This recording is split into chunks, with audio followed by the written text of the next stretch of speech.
Hi friends, good evening. ನಿಮಗೆಲ್ಲ ಗೊತ್ತಿರ್ಬೋದು, ಇತ್ತೀಚೆಗಷ್ಟೇ ಕೆಲವು ದಿನಗಳ ಹಿಂದೆ ಹಸುವಿನ ಕೆಚ್ಚಲು ಕುಯ್ದಿದ್ರು. ಈ ವಿಚಾರವನ್ನು ಖಂಡಿಸಿ ಮಂಗಳೂರಿನಲ್ಲಿ ಪ್ರತಿಭಟನೆ ಕೂಡ ಮಾಡಿದರು. ನಾವು ಹಸುನ ದೇವರು ಅಂತ ಪೂಜಿಸ್ತೀವಿ, ಇದು ಹಿಂದೂಗಳ ಭಾವನೆ ಕೂಡ. ಈ ವಿಷಯನೇ ಅರಗಿಸ್ಕೊಳ್ಳೋಕ್ಕೆ ಆಗ್ತಿಲ್ಲ ಅಂಥದ್ರಲ್ಲಿ ಈಗ ಮತ್ತೊಂದು ಘಟನೆ ನಡೆದಿದೆ.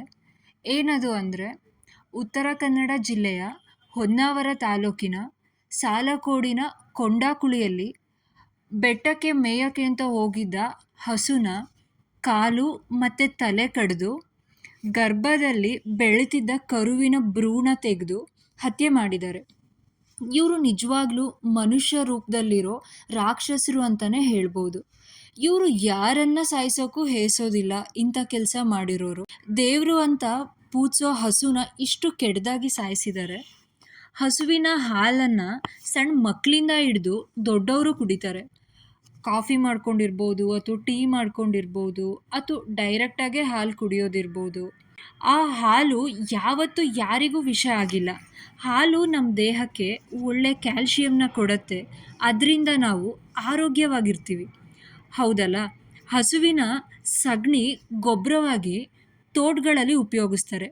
ಆ ಗೊಬ್ಬರದಿಂದ ನಮಗೆ ಒಳ್ಳೆ ತೆಂಗಿನಕಾಯಿ ಇರ್ಬೋದು, ಹೂಗಳಿರ್ಬೋದು, ಅಡಿಕೆ, ಹಾಗೆ ಕೆಲವು ತರಕಾರಿಗಳನ್ನ ಬೆಳೀತಿದ್ದಾರೆ ಕೂಡ.